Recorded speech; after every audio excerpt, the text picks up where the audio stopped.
जय मां शारदे। आईटी लोग चैनल पर आप सभी का स्वागत है। आज हम एक बहुत ही महत्वपूर्ण टॉपिक पर बातचीत करेंगे। तो आज का हमारा टॉपिक है ट्रांसलेशन। ट्रांसलेशन टॉपिक को समझने के लिए हम आप लोगों को पहले ही बता चुके थे कि ट्रांसलेशन पढ़ने के लिए सबसे पहले हम लोग हिंदी सेंटेंसेस का भावार्थ समझेंगे। जब तक आप लोगों को हिंदी सेंटेंसेस का भावार्थ नहीं क्लियर होगा तब तक आप लोग किसी भी हिंदी सेंटेंस को इंग्लिश में कन्वर्ट नहीं कर सकते हैं। तो किसी भी सेंटेंस को इंग्लिश में कन्वर्ट करने के लिए सबसे पहले उस सेंटेंस का भावार्थ समझना पड़ता है। जैसे कि एक सेंटेंस अभी है, जैसे आज देखिए, आज संध्या अर्घ है और संध्या अर्घ है तो ये एक गाना है, यह बहुत ही छाया हुआ है। गाना क्या है कि दुनिया के ए छठी माई सब कुछ दिहल, हमारा ला कुछ ना जुड़ल हो। तो यह जो सॉन्ग है यह छठ पर्व में बहुत ज्यादा ही चलता है। तो आप लोग इस सेंटेंस को इंग्लिश में कन्वर्ट करने की कोशिश कीजिएगा। तो हम लोग चलते हैं इस सेंटेंस को इंग्लिश में कन्वर्ट करने के लिए। तो सबसे पहले हम लोग हिंदी सेंटेंस के भावार्थ को समझेंगे, क्योंकि हम आप लोगों को पहले ही बता दिए थे कि जब भी हम लोगों को यदि किसी सेंटेंस का इंग्लिश करना हो तो हम लोगों को सबसे पहले उस सेंटेंस के भावार्थ को समझना पड़ेगा। जब तक हम लोग किसी भी सेंटेंस के भावार्थ को नहीं समझ पाएंगे तब तक हम लोग किसी भी सेंटेंस को इंग्लिश में कन्वर्ट नहीं कर सकते हैं। तो इसलिए सबसे पहले हम लोगों को हिंदी सेंटेंस को इंग्लिश में कन्वर्ट करने के लिए सबसे पहले उस सेंटेंस का भावार्थ समझना पड़ेगा। तो चलते हम लोग इस सॉन्ग का भावार्थ सबसे पहले समझते हैं। यह दिया है कि दुनिया के ए छठी मैया सब कुछ दिहल, हमारा लाश कुछऊ न जुड़ल हो। दुनिया के ए छठी मैया सब कुछ दिहलू, हमारा ला कुछऊ न जुड़ल हो। इस सेंटेंस का मतलब यह हुआ कि हे छठी माँ, आपने दुनिया को सब कुछ दिया परंतु मुझे कुछ नहीं दिया। इसका तो अर्थ यही ना हुआ। इसका मतलब यह हुआ कि हे छठी माँ, आपने दुनिया को सब कुछ दिया, आपने दुनिया को सब कुछ दिया परंतु मुझे कुछ नहीं दिया। तो सबसे पहले इस सेंटेंस को समझने के लिए हम लोगों को इस सेंटेंस का भावार्थ समझना पड़ेगा। तो भावार्थ को हम लोग समझ गए कि इस सेंटेंस का भावार्थ यह है कि हे छठी माँ, आपने दुनिया को सब कुछ दिया। हे छठी माँ, आपने दुनिया को सब कुछ दिया परंतु मुझे कुछ नहीं दिया। हे छठी माँ, आपने दुनिया को सब कुछ दिया परंतु मुझे कुछ नहीं दिया। तो ये तो भावार्थ हो गया। अब हम लोग क्या करते हैं कि इस भावार्थ को तोड़ देते हैं। जब भावार्थ देखिए, जब भी कोई बड़ा सेंटेंस आपके सामने आए तो सबसे पहले उस सेंटेंस को तोड़ के इतना छोटा कर दीजिए, इतना छोटा कर दीजिए कि आप लोगों से इंग्लिश बन जाए। तो सबसे पहले हम लोग क्या करेंगे कि इस सेंटेंस को तोड़ेंगे। जब इस सेंटेंस को तोड़ेंगे तो यह बहुत ही छोटा हो जाएगा और जब सेंटेंस छोटा हो जाएगा तो हम लोग से बन जाएगा। तो इसीलिए सबसे पहले हम लोग क्या करेंगे कि इस सेंटेंस को तोड़ेंगे। तो चलते हैं इस सेंटेंस को तोड़ लेते हैं। यहाँ पर सेंटेंस टूटेगा कैसे? तो यहाँ पर कह रहा है हमारा सेंटेंस का भावार्थ क्या था?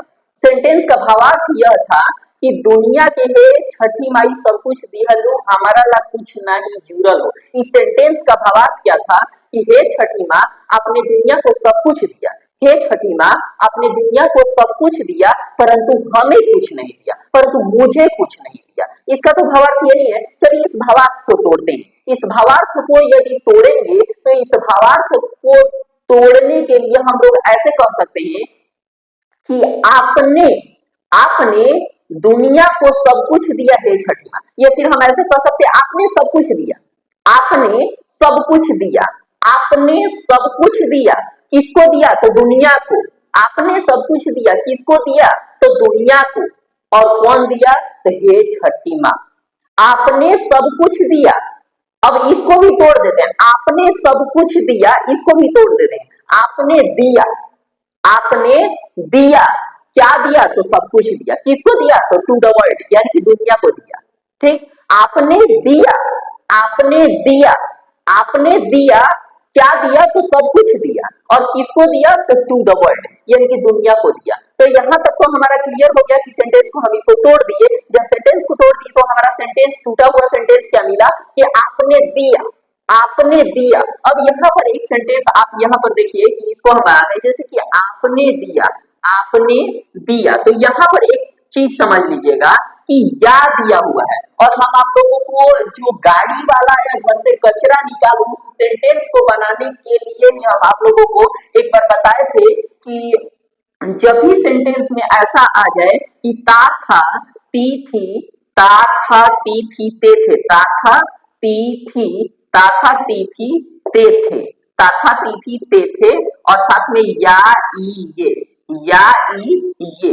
जब ये कभी भी रहेगा कि ता था ती थी ते थे या ई और ये, जब भी ये रहेगा तो हम लोग समझ जाएंगे कि ये पास्ट इंडेफिनिट टेंस है, हम लोग समझ जाएंगे कि ये पास्ट इंडेफिनिट टेंस है। वैसे तो हम हिंदी सेंटेंस को समझ के कभी भी इंग्लिश को कन्वर्ट नहीं करते हैं, लेकिन अभी आप लोग स्टार्टिंग दौर में है तो इसीलिए आप लोगों को ऐसे ही समझना पड़ेगा।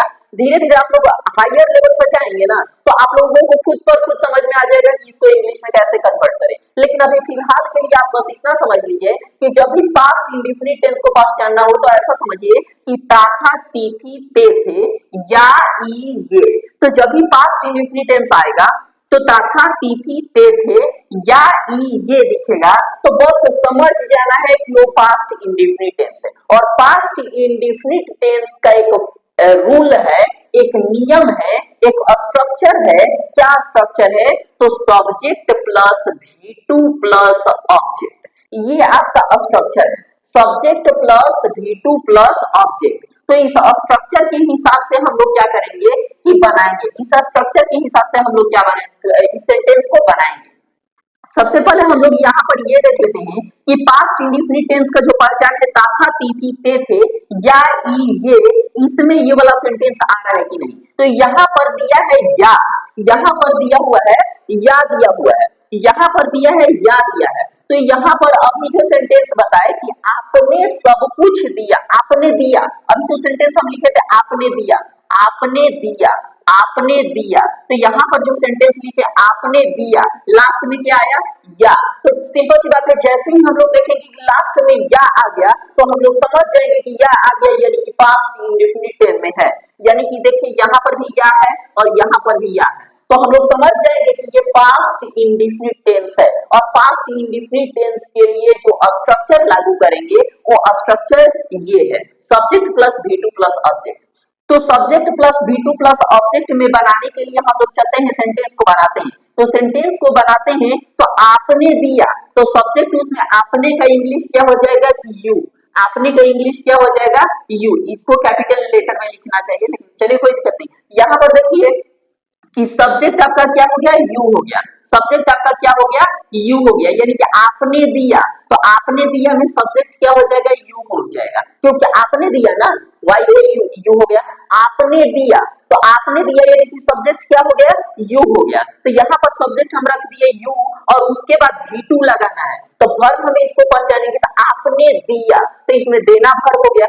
तो जब देना वर्ब हो गया तो देना तो आपका फर्स्ट फॉर्म, गिव मतलब देना होता है, लेकिन इसका सेकेंड फॉर्म पढ़ेंगे तो गिव मतलब देना, लेकिन हम लोगों को फर्स्ट फॉर्म नहीं यूज करना, हम लोगों को V2 यानी कि वर्ब का दूसरा रूप यूज करना। तो वर्ब का दूसरा रूप यानी कि गिव का दूसरा रूप गेव होता है, गिव का दूसरा रूप गेव होता है। तो यहाँ पर गिव नहीं लगाएंगे, यहाँ पर गेव लगाएंगे, यानी कि यू गेव, आपने दिया, आपने दिया यू गेव, आपने दिया यू गेव, आपने दिया यू गेव। अब चलिए सेंटेंस को आगे बढ़ाते हैं। यहाँ पर हमारा सेंटेंस था कि आपने दिया, क्या दिया तो सब कुछ दिया, आपने दिया क्या दिया तो सब कुछ दिया। सब कुछ को इंग्लिश में हम लोग कहते हैं ऑल थिंग्स, ऑल थिंग्स।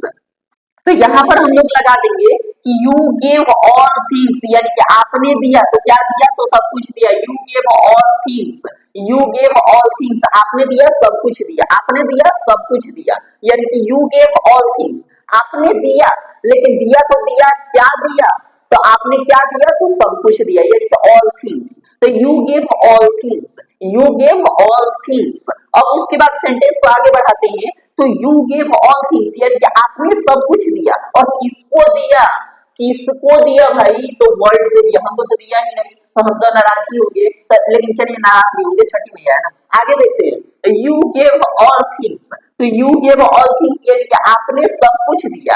आपने सब कुछ दिया, किसको दिया? तो टू द वर्ल्ड यानी कि दुनिया को दिया। To the world, to the world, to the world. यहाँ पर हम लगा दिए कि आपने सब कुछ दिया, किसको दिया? तो दुनिया को सब कुछ दिया। You gave all things to the world. You gave all things to the world. और यहाँ पर हम कह रहे हैं कि आपने सब कुछ दिया दुनिया को। आपने दिया किसको? आपने दिया, क्या दिया? तो सब कुछ दिया। आपने दिया, क्या दिया? तो सब कुछ दिया। किसको दिया? तो टू द वर्ल्ड, दुनिया को दिया। और कौन दे दिया? तो कौन दे दिया? तो छठी मैया दे दी। तो जब छठी मैया दे दी तो उनको हम ऐसे कहते हैं, ओह छठी मैया आपने दुनिया को सब कुछ दिया।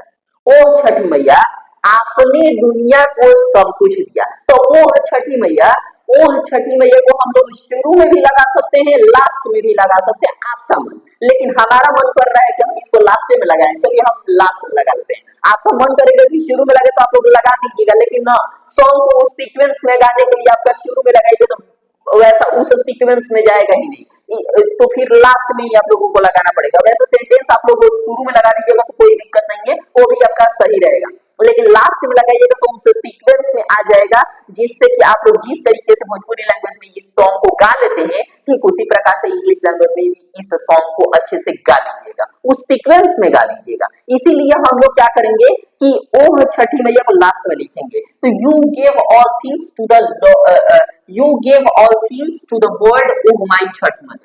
ओह माई छठ मदर, छठी मैया, ओह मेरी छठी मैया, ओह मेरी छठी मैया को ओह my Chhath mother, oh my Chhath mother कह देते हैं। तो यहाँ पर ओह और उसके बाद ओह, ओ तो ये एक्सक्लेमेशन वर्ड है। एक्सक्लेमेशन वर्ड को एक्सक्लेमेशन मार्क जरूर दिया जाता है। एक्सक्लेमेशन वर्ड एक्सक्लेमेटरी वर्ड है ना, तो एक्सक्लेमेटरी वर्ड है तो यहाँ पर एक्सक्लेमेशन मार्क जरूर देंगे। तो एक्सक्लेमेशन मार्क हो गया, यहाँ पर exclamation mark, exclamation mark, exclamation mark यहाँ पर डाल दिया ओह, ओह माई छठी मदर, लेकिन यहाँ पर हम नहीं डालेंगे एक्सक्लेमेशन मार्क, यहाँ पर थोड़ा सा आगे बढ़ा देते ओह my Chhath mother, oh my Chhath mother, Chhath mother, my Chhath mother, तो छठ का छठ, छठ और उसके बाद यहाँ पर लिख लेते हैं आगे, ठीक है, उधर स्पेस नहीं, यहाँ पर ओह my Chhath mother, oh my Chhath mother, oh my Chhath mother, तो यहाँ पर तो स्मॉल ही रहना चाहिए, ओह माई छठ मदर। अब यहाँ पर देखिए oh my Chhath mother, oh my Chhath mother, you gave all things to the world, oh my Chhath mother. अब यहाँ पर हम एक्सक्लेमेशन मार्क देंगे। यहाँ पर जब एक्सक्लेमेशन मार्क दे दिए तो ये सेंटेंस ओवर हो गया यहाँ तक। आपने दुनिया को, आपने दिया, आपने दिया, यू गेव सब कुछ दिया, तो ऑल थिंग्स किसको दिया? तो टू द वर्ल्ड, तो यहाँ पर टू द वर्ल्ड हो गया। और कौन दे दिया? तो ओह माई छठ मदर, आपने दिया, हे मेरी छठी मैया आपने दे दिया, दुनिया को सब कुछ दे दिया, लेकिन हमको कुछ नहीं दिया है। तो अब चलिए, कुछ नहीं दिया है फिर भी सेंटेंस बना रहे हैं, चलिए कोई दिक्कत नहीं है, बना लेते हैं हम सॉल्व करना। देखिए you gave all things to the world, oh my Chhath mother, यानी कि आपने दिया, सब कुछ दिया, किसको दिया? तो वर्ल्ड को दिया। और कौन दिया? तो ओह माई छठ मदर, यानी कि आपने दुनिया को सब कुछ दिया, हे छठ माँ, यानी कि you gave all things to the world, oh my Chhath mother. अब देखते हैं, अब देखते हैं यहाँ पर दिया हुआ है कि तो हमारा ला सब कुछ ना, तो हमारा ला मतलब हमारा ला कुछ ना जुड़ल हो, हमारा ला कुछ ना जुड़ल हो, इसका मतलब यह हुआ लेकिन मेरे लिए कुछ आपने नहीं दिया, परंतु मुझे आपने कुछ नहीं दिया, परंतु मुझे आपने कुछ नहीं दिया, लेकिन मुझे आपने कुछ नहीं दिया। तो यहाँ पर सेंटेंस आपका है you give all things to the world, oh my Chhath mother, अब लेकिन आपने मुझे कुछ नहीं दिया। तो अब यहाँ पर देखेंगे, आप इस सेंटेंस को भी तोड़ देते हैं, इस सेंटेंस को तोड़ेंगे तो आपने कुछ नहीं दिया। अब इस आपने कुछ नहीं दिया इसको भी तोड़ देते हैं, क्योंकि देखिए जब बड़ा सेंटेंस होता है ना, जितना बड़ा सेंटेंस, अगर बड़ा से बड़ा सेंटेंस आपको मिलना तो सबसे पहले उस सेंटेंस को तोड़िए, जितना हो सके उस सेंटेंस को तोड़िए, और सेंटेंस को तोड़ने के बाद जब सेंटेंस पूरी तरह से टूट जाए, पूरा एकदम टूट टूट के एकदम टूट टूट के टूट जाए, तो उस सेंटेंस को आप आसानी से बना सकते हैं, और जब सेंटेंस पूरी तरह से टूट जाएगा तब। तो देखिए सेंटेंस को तोड़ते हैं कि आपने कुछ नहीं दिया, अब इस सेंटेंस को तोड़ते हैं तो आपने नहीं दिया, आपने नहीं दिया, आपने नहीं दिया। तो यहाँ पर देखिए हम सेंटेंस लिखते हैं आपने नहीं दिया, आपने आपने नहीं दिया, आपने नहीं दिया। और इससे पहले वाले सेंटेंस में था आपने दिया, लेकिन बीच में इसमें बस नहीं एक्स्ट्रा में जोड़ दिया है। तो चलिए इसको भी हम समझ लेते हैं। या है तो समझ जाना है कि या है तो पास्ट इंडेफिनिट टेंस है, या है तो पास्ट इंडेफिनिट टेंस है। बस इसमें अंतर यह है कि यहाँ पर नहीं दिया है, तो रूल तो वही रहेगा, subject plus V2 plus object वाला फॉर्म में ही है, लेकिन ये निगेटिव सेंटेंस है।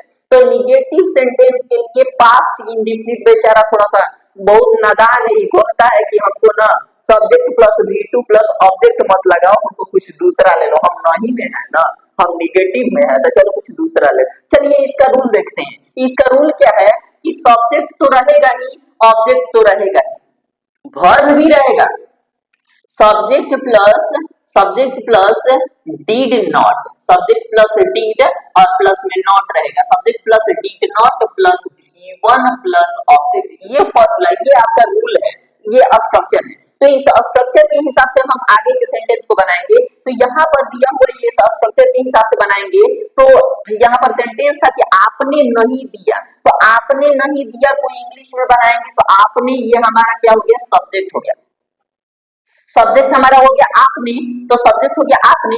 अब हमको लगाना है डीड नॉट, तो डीड नॉट को शॉर्टकट में लगा देते हैं डिडंट, क्योंकि हम लोगों को गाना उस सीक्वेंस में गाना ना, तो इसलिए हम डिडंट लगा देते हैं। You didn't, you didn't, you didn't यहाँ पर लगा दिए। डिडंट वही चीज है, कोई दिक्कत नहीं है। डीड नॉट को शॉर्टकट में डिडंट लगा दिए, कंफ्यूज मत होइएगा, ठीक ना, कंफ्यूज हो जाए फिर दिक्कत हो जाए। आगे देखिए यू डिडंट, तो यू डिडंट और उसके बाद V1, तो V1 फर्स्ट तो हमारा देना है, तो देना को इंग्लिश में गिव कहते हैं, लेकिन गिव यहाँ पर जैसे शुरू में हम तो गेव लगा दिए थे ना, गेव लगा दिए, तो उसमें V2 लगाना था इसीलिए गेव लगा दिए थे। इसमें तो V1 खुद कह रहे हैं V1, तो पहले के रूप में, पहला ही रूप में छोड़ दे, कोई दिक्कत नहीं। आगे देखिए, तो यहाँ पर you didn't give, you didn't give यानी कि आपने नहीं दिया, आपने नहीं दिया, आपने नहीं दिया, यू डिडंट गिव, आपने नहीं दिया, यू डिडंट गिव। तो सब्जेक्ट हो गया यू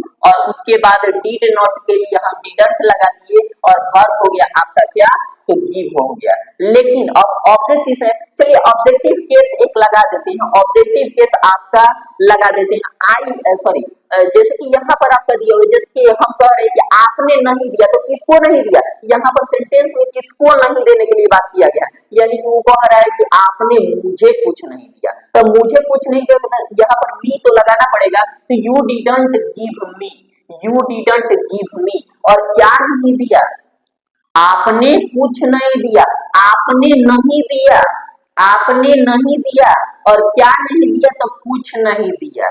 किसको नहीं दिया, तो मुझको नहीं दिया। You didn't give me, you didn't give मी यानी कि आपने मुझे नहीं दिया। यू डिडंट गिव मी यानी कि आपने मुझे नहीं दिया, और क्या नहीं दिया, तो एनीथिंग एल्स यानी और कुछ। एनीथिंग एल्स मतलब तो और कुछ होता है, वैसे एनीथिंग एल्स का मतलब आप कहीं ढूंढिएगा, सर्च करिएगा कहीं, तो आप ढूंढ सकते हैं। एनीथिंग एल्स का मतलब होता है और कुछ। जैसे कभी अगर मान लेते हैं कि कोई खाना खा रहा है, उसे पूछे दाल दे दिए, पानी दे दिए, सब्जी दे दिए, सब कुछ उड़ेल दिए, लास्ट में पूछेंगे और कुछ, मतलब कि और कुछ लीजिएगा। तो अगर पेटू होगा, ग्लटन होगा तो कहेगा कि हाँ हाँ लेंगे, आप ग्लटन नहीं होगा ना तो कहेगा ना ना रहने दीजिए। आगे देखते हैं यहाँ पर, तो यहाँ पर हम चलते हैं, यू डिडंट गिव मी मतलब कि आपने मुझे कुछ नहीं दिया, आपने मुझे कुछ नहीं दिया, और मतलब आपने मुझे नहीं दिया। यू डिडंट गिव मी मतलब कि आपने नहीं दिया, मतलब आपने नहीं दिया, किसको नहीं दिया, तो मुझे। आपने नहीं दिया, ये सेंटेंस तो बना दिया, आपने नहीं दिया, यू डिडंट गिव, आपने नहीं दिया, यू डिडंट गिव, आपने नहीं दिया, यू डिडंट गिव, लेकिन किसको नहीं दिया, तो मुझे। तो यहाँ पर मुझे का इंग्लिश लगा दिया मी। और आगे देखते हैं कि यू डिडंट गिव मी यानी कि आपने मुझे कुछ नहीं दिया, आपने मुझे कुछ नहीं दिया। या फिर यहाँ सॉरी, यहाँ पर जो सेंटेंस है यू डिडंट गिव मी, आपने मुझे नहीं दिया, यू डिडंट गिव मी आपने मुझे नहीं दिया। अब यहाँ तक अगर सोचेंगे तो you didn't give, you didn't give आपने नहीं दिया, यू डिडंट गिव आपने नहीं दिया, यू डिडंट गिव आपने नहीं दिया, लेकिन किसको नहीं दिया, तो मुझे। तो यहाँ पर भी लगा दिया। तो यू डिडंट गिव मतलब कि आपने नहीं दिया, किसको? तो मुझे, यानी कि मी। यू डिडंट गिव मी, आपने मुझे नहीं दिया, आपने मुझे नहीं दिया, आपने मुझे नहीं दिया, यू डिडंट गिव मी, आपने मुझे नहीं दिया, यू डिडंट गिव मी, आपने मुझे नहीं दिया, यू डिडंट गिव मी। अब आगे बढ़ते हैं, तो क्या नहीं दिया? तो कुछ भी नहीं दिया। तो एनीथिंग एल्स मतलब तो और कुछ होता है, लेकिन यहाँ पर कुछ नहीं के सेंस में एनीथिंग एल्स लगा देते हैं। You didn't give me anything else, you didn't give me anything else, you didn't give me anything else, you didn't give me anything else. तो ये सेंटेंस हमारा बिल्कुल पूरी तरह से बन चुका है, बस इसको उसी सीक्वेंस में गाना है। तो हमारा सेंटेंस एक बार फिर से देख लीजिए, हम सब मिटा देते हैं, नहीं तो आप लोग कंफ्यूज हो जाइए। जो रूल स्ट्रक्चर वगैरह है वो बहुत दिमाग खाता है, ठीक ना। स्ट्रक्चर वगैरह इतना सब हो जाता है ना कि दिमाग खाने लगता है, इसीलिए हम सारा स्ट्रक्चर को मिटा देते हैं। हम लोग बना लिए ना, अब पका हुआ रोटी को काउंट करना है, तो चलिए आगे देख लेते हैं यहाँ पर। तो पका हुआ रोटी को काउंट करने के लिए सब फॉर्मूला और स्ट्रक्चर रूल रेगुलेशन की क्या जरूरत है? हमारा तो सेंटेंस बन चुका है, अब हम लोगों को पका हुआ रोटी का काउंट करना है। अब देखते हैं आगे, देखिए तो यहाँ पर हम लोग आगे देखेंगे हमारा सेंटेंस क्या है। देखिए मिटा दिया, एकदम साफ कर दिए, बहुत बढ़िया साफ कर दिए। आगे देखिए एकदम हमारा जो क्लीन कर देते हैं एकदम। तो हमारा सेंटेंस क्या है? सेंटेंस इसको भी मिटा देते, चलिए इसको भी मिटा देते हैं, बहुत बढ़िया, इसको भी मिटा दिए, ठीक। बस हमारा केवल वही सेंटेंस, इसको भी मिटा देते हैं, ठीक ना। हमारा बस वही सेंटेंस बचेगा ताकि आप लोग कंफ्यूज ना हो।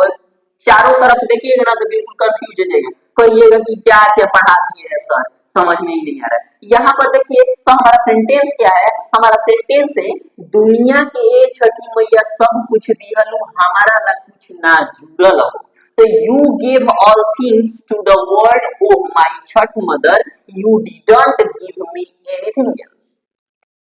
सेंटेंस एक बार फिर से देख लीजिए, दुनिया के एक छठी माई, दुनिया के एक छठी मैया सब कुछ दिहलु, हमारा ला कुछ ना जुड़ल हो।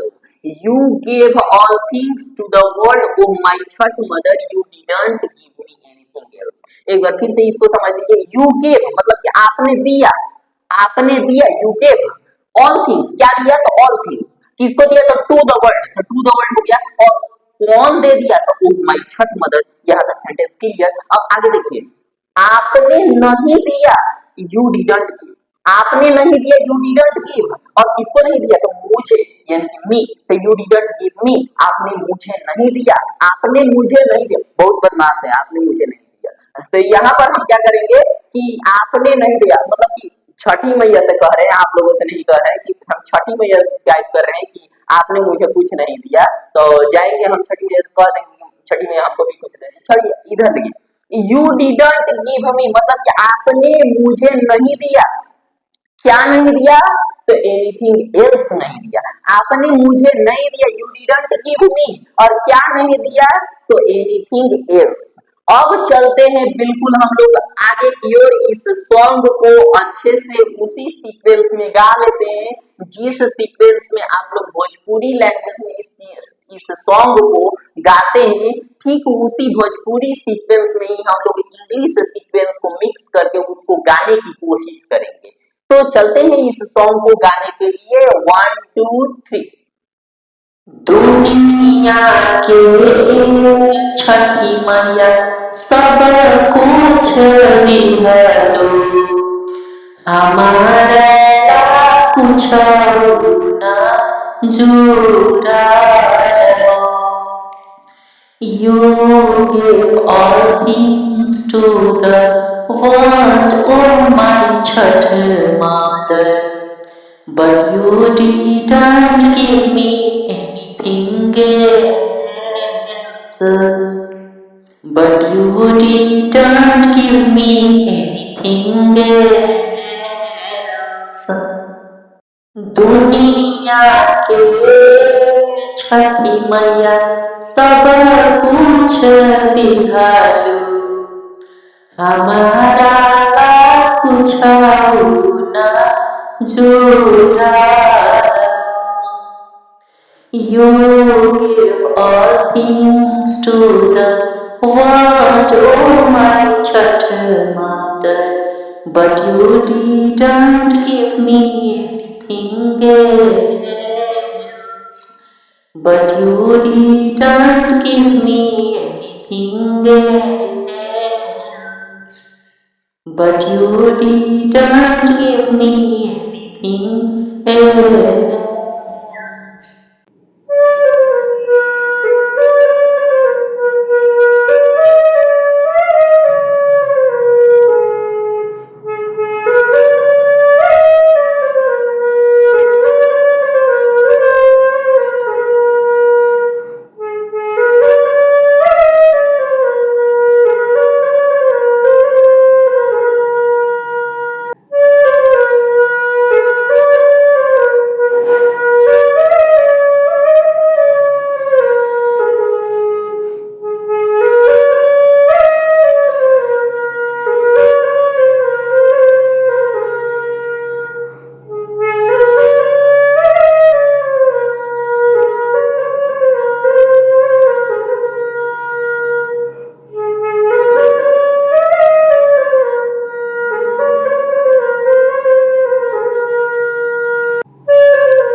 तो इस सॉन्ग को गाने के दौरान हम लोगों को हो पर सीक्वेंस नहीं बन पा रहा है। मतलब कि जैसे कि कह रहे हैं कि जूराल हो, तो ये जो हो पर सीक्वेंस नहीं बन पा रहा है, यहाँ पर एल्स तक ओवर हो जा रहा है ना, तो ऐसा फील हो रहा है कि एक और वर्ड होता ना, प्यारा सा छोटा सा नन्हा मुन्ना राई, तो बहुत अच्छा लगता। तो हम सोच रहे हैं कि यहाँ पर एवर लगा देते हैं। यहाँ पर अगर एवर लगा देते हैं, ई भी ई आर, एवर मतलब कि कभी, अगर ये एवर लगा देते हैं तो और भी बढ़िया से एकदम सीक्वेंस वैसा फिट हो जाएगा। और वैसे भी एवर लगाने से कुछ मतलब बनने बिगड़ने वाला तो है नहीं। एवर मतलब कि कभी होता है, मतलब कि you didn't give me anything else ever, मतलब कि आपने मुझे कुछ भी नहीं दिया कभी भी, मतलब कि कभी भी आपने कुछ मुझे दिया ही नहीं। तो एवर मतलब कि कभी लगा देंगे तो उससे कोई मतलब बनने बिगड़ने वाला तो है नहीं, तो इसीलिए एवर लगा के देखते हैं उस सीक्वेंस में बन पा रहा है कि नहीं। तो हो के लिए हम एवर लगा देते हैं, वैसे तो हो के लिए एवर हम नहीं लगाए हैं, उस सीक्वेंस में बनाने के लिए हम एवर लगा देते हैं, क्योंकि एक ऐसा लग रहा था, ऐसा फील हो रहा था कि यहाँ पर कोई ना कोई वर्ड रहना चाहिए जिससे कि उस सीक्वेंस में हम उसको बना के अच्छे से गा सकें। चलिए इसको देखते हैं इंग्लिश वाला गा के, ठीक ना। तो हमारा इंग्लिश वाला है, You gave all things to the world, oh my Chhat Mother, but you didn't give me anything else ever. But you didn't give me anything else ever. तो यहाँ पर एवर लगाने से क्या सीक्वेंस बन पा रहा है या नहीं बन पा रहा है, इस चीज को आप यहाँ पर एवर लगा भी सकते हैं, नहीं भी लगा सकते हैं। अब आप लोग हमें बताइएगा कि एवर लगाने से उस सीक्वेंस में मतलब सुधार हो रहा है कि बिगाड़ हो रहा है, आप लोग बताइएगा। इसको कमेंट में आप लोग बता दीजिएगा कि एवर लगाना अच्छा रहेगा या नहीं रहेगा। अगर अच्छा रहेगा तो आप लोग लगा लीजिएगा, नहीं रहेगा तो नहीं लगाइएगा। वैसे तो हमारे लिए एल्स तक ही ठीक है, क्योंकि हम उस सीक्वेंस में बना के गा लेते हैं, क्योंकि हमारा मतलब हैप्चुअल हो गए हैं, हमको बनाना मतलब बना सकते हैं, हम हैप्चुअल हो गए हैं, तो इसलिए हम एल्स तक भी ओवर कर सकते हैं और उस सीक्वेंस में हमको थोड़ा भी फर्क नहीं पड़ेगा। लेकिन आप लोग यदि गाइएगा तो उसमें एवर लगाइएगा तो थोड़ा सा आप लोगों के लिए ज्यादा आसान रहेगा, इसलिए आप लोग एवर लगा लीजिएगा। वैसे हमको बताइएगा जरूर कि एवर लगाने से सीक्वेंस में सुधार आ रहा है कि उसमें और भी खराबी आ रहा है, बिगाड़ हो जा रहा है। तो ये चीज आप लोग हमें कमेंट में जरूर बताइएगा। तो आशा करते हैं ये वीडियो आप लोगों को अच्छा लगा होगा। मिलते हैं एक छोटे से ब्रेक के बाद, तब तक के लिए आप आईटी लोग चैनल पर बने रहिए। इस ट्रांसलेशन टॉपिक पर सामूहिक चर्चा कीजिए। लौटेंगे फिर से एक नए रोचक तथ्य के साथ, तब तक के लिए धन्यवाद। That's enough for today. I see you after a short break. We continue on the IT Look channel for this moment and group discuss on the topic of translation, coming soon with a new interesting fact, and thank you for this moment.